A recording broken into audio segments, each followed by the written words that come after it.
అండి. ముందుగా మీడియా మిత్రులందరికీ నమస్సుమాంజలి. ఈరోజు ఇక్కడికి రావడానికి కారణం ఏంటంటే, మొన్న ఉజ్జయిని మహంకాళి టెంపుల్లో ఏవైతే చెదురుమదురు సంఘటనలు జరిగాయో, ఏవైతే కొన్ని ఇబ్బందులు జరిగాయో దాని మీద మాట్లాడడానికి వచ్చాను. ఎందుకంటే దాని మీద పర్టికులర్గానే కాదు, నా బోనం పడిపోయిందని కొన్ని అవాస్తవాలు కొన్ని సోషల్ ప్లాట్ఫామ్స్లలో కొందరు దుష్ప్రచారం చేశారు. దాని మీద ఇంకా కొన్ని మా వ్యక్తిగత హనన భంగం చేసేలా, మా వ్యక్తిగత ఇది భంగం చేసేలాగా కొందరు మాట్లాడారు, కొన్ని వీడియోస్ పెట్టారు.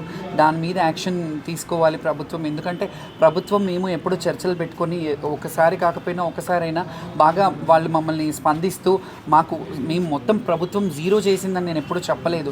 చేస్తున్నారు. అందులో మరి ఎందుకు పర్టికులర్గా కొంత విఫలం అవుతున్నారు? చేస్తున్నప్పుడు బాగా చేయాలి కదా అని అంటాం, బాగా చేయలేనప్పుడు బాగా చేయలేదని అంటాం, బాగా చేసినప్పుడు గత ప్రభుత్వంలో గత సంవత్సరంలో బాగా చేశారని చెప్పాము, ఈ సంవత్సరం బాగాలేదంటే బాగాలేదన్నాను. దాన్ని సోషల్ మీడియాలలో వాళ్ళు యూట్యూబ్లలో వ్యూస్ కోసమో ఎన్కాష్ చేసుకోవడానికి ఈ సమస్యని వాళ్ళు రాంగ్గా పోర్ట్రేట్ చేయాలి, అందరూ ఒకలా చూపిస్తున్నారు.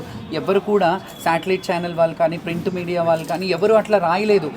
కొన్ని సోషల్ మీడియాలు వాళ్ళ వ్యక్తిగత ప్రయోజనాల కోసం మమ్మల్ని మా వ్యక్తిగత ఇదిని భంగం చేసే విధంగా కొన్ని అసభ్యంగా కొన్ని అంటే మమ్మల్ని డీగ్రేడ్ చేసేలాగా కొన్ని వ్యాఖ్యలు చేశారు. దాని మీద స్పందించడానికి వచ్చాను. అదేవిధంగా చాలామంది జనాలకి అపోహ ఏంటంటే శ్యామల బోనం పడిపోయిందేమో అని కొందరు మీడియా అపోహలు చేసింది. లేదు, నా బోనం ఏం పడలేదు, నేను బాగానే తీసుకెళ్ళాను. కానీ సంతోషంగా కాదు, బయట అందరినీ ఆపేశారు, ఒడిబియ్యాలు మిస్ అయిపోయినాయి, మా పిల్లల్ని కూడా లోపలికి రాణిస్తానన్నారు, ఒకరిద్దరు మిస్ చేసేసారు, మా వాళ్ళు ఎవరు లేక అండ్ వాయిద్యాలు కూడా లేదు, వాళ్ళు లోపల నుంచి వాయిద్యాలు పెట్టి మిమ్మల్ని తీసుకెళ్తాము, మీకు హ్యాపీగా ఉండేలా చేస్తాము అని అన్నారు.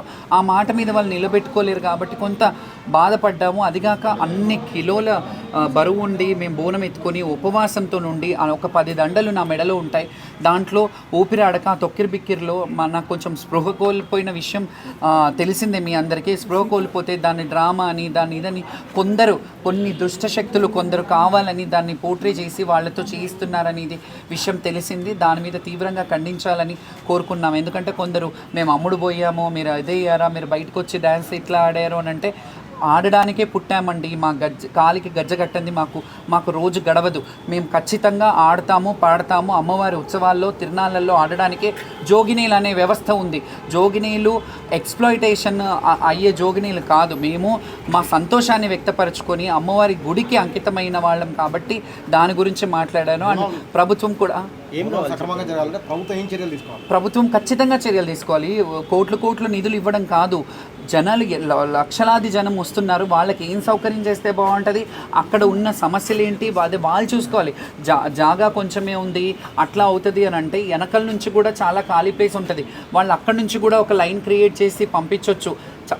వెనకాలంతా ఖాళీగా ఉంటుంది. విఐపీలని ఆ లైన్లో పంపించడమా, లేకపోతే ఇటు అంతా బ్యారికేడింగ్ చేస్తారు, ఓన్లీ ఫ్రంట్కి పెడతారు. వెనకల నుంచి కూడా వచ్చే విధంగా, లేకపోతే ముందుకు వచ్చిన భక్తులు వెనకల నుంచి వెళ్ళిపోయే విధంగా ఇట్లాంటివి చాలా చేయొచ్చు వాళ్ళు కావాలంటే. కానీ అది వాళ్ళ వైఫల్యానికి ఇంకొకటి ఒక లైన్ కూడా తగ్గించారు. శివశక్తుల లైన్ ఉండేది, మొన్న మీడియా ప్లాట్ఫామ్ వెనకాల నుంచి ఒక లైన్, స్పెషల్ లైన్ ఉండేది, లాస్ట్ ఇయర్ కూడా ఉంది. ఈ ఇయర్ అది కూడా తగ్గించారు. వీటన్ని సమస్యలు వాళ్ళు చేసిన దాన్ని మా మీద రుద్దేసి మేమేదో ఇది చేసాము అనడం తప్పు. అండ్ అక్కడ స్పృహ కోల్పోతే మీరు అక్కడ ప్రభుత్వం నేను చెప్తున్నాను, సరే స్పృహ కోల్పోయినాను, కనీసం అక్కడ వాలంటీర్స్ కానీ లేకపోతే మెడికల్ టీం కానీ ఎవరైనా వచ్చి నన్ను ఇచ్చేసారో, ఒక నీళ్ళ బాటిల్ ఇచ్చారా, మరి మీరు ఎన్ని కోట్లు ఎవరికి పెడుతున్నారు అనే దాన్ని నేను విమర్శిస్తాను ఖచ్చితంగా. మీరు వ్యక్తిగతంగా ఎందుకు విమర్శిస్తారు ప్రభుత్వాన్ని అని అడిగారు. నేను వ్యక్తిగతంగా ఎక్కడ ప్రభుత్వాన్ని విమర్శించలే. విమర్శలు అంటే ఎలా ఉంటాయో తెలుసా, నేను హైడ్రా మీద మాట్లాడితేనో, ఇంకేదో ప్రభుత్వ వైఫల్యం మీద మాట్లాడుతానో, ఇవన్నీ మాట్లాడితే విమర్శించినట్టు అవుతుంది. నేను ఎవ్వరి గురించి విమర్శించలేదు, ప్రభుత్వం గురించి అంతకన్నా. ప్రభుత్వము మాకు తల్లి లాంటిది. మీరు మమ్మల్ని బిడ్డల్లాగా హక్కును చేర్చుకొని మేము చేసే కార్యక్రమానికి ఏదైతే ఉందో దాన్ని అంటే సంతోషంగా సహకరించండి. మేము ఏమీ కోరుకోము. మేము అసెంబ్లీలో మేము వస్తాము, మాకు గ్రీన్ కార్పెట్ ఏమని అడగలేదు. అమ్మవారి గుడికి వెళ్తాము, మాకు కొంచెం దారి ఇవ్వండి, మేము బోనం ఎక్కించుకోవడానికి మాకు అవకాశం ఇవ్వండి అని హక్కు అడుగుతున్నాను. ఇది సమంజసం అనిపించట్లేదా మీకు? ఏంటండి ఇది ప్రభుత్వ వైఫల్యమా పోలీసుల వైఫల్యం అంటారు?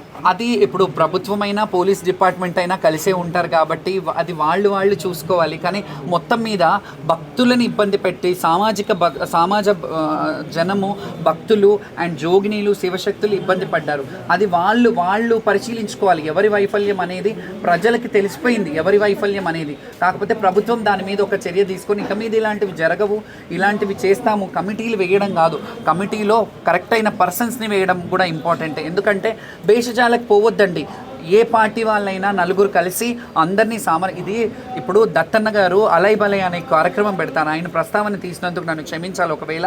కానీ నేను ఎందుకు తీస్తున్నానంటే ఆయన అలైబలై అనే ఒక కార్యక్రమం పెట్టారు. ఎంత చక్కటి కార్యక్రమం అది. తెలంగాణలో ప్రతి ఒక్క పార్టీ వాళ్ళు వెళ్ళి కలిసి దసరా పండుగను సెలబ్రేట్ చేసుకునే ఉత్సవం అది.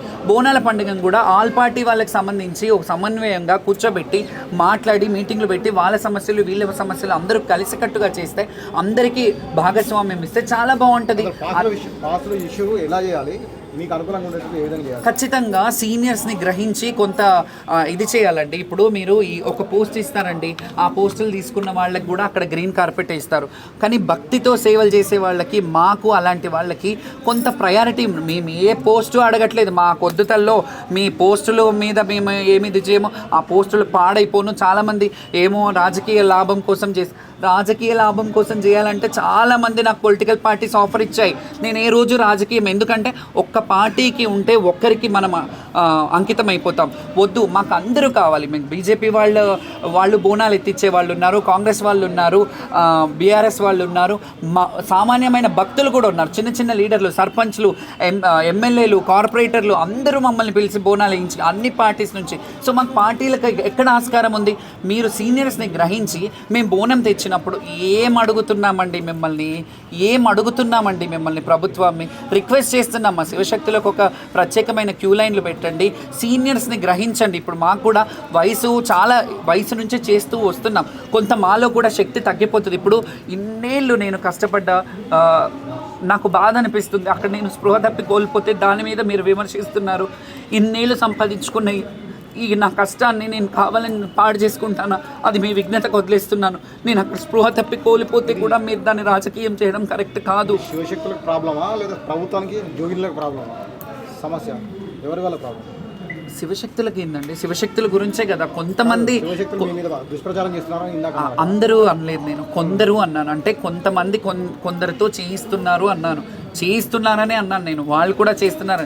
వాళ్ళకి కావాలని వెళ్ళి మైకులు పెట్టి మీరు ఇలా చేస్తున్నారు, ఆమె చేసింది డ్రామాలాగా అనిపిస్తుందా అని అడిగి వాళ్ళని చేస్తే వాళ్ళు ఏదో ఒకటి చెప్తారు కదా. వాళ్ళకి ఏం తెలుసు? కొంతమంది చదువుకున్న వాళ్ళు ఉన్నారు, కొంతమంది చదువుకోలేని వాళ్ళు ఉన్నారు. శివశక్తులు కాదు, ప్రభుత్వము మాకు సామరస్యంగా ఉంటే ఇలాంటివి కాకుండా ఉంటాయి, కొంచెం చూసుకోండి అని చెప్తాను. Thank you so much.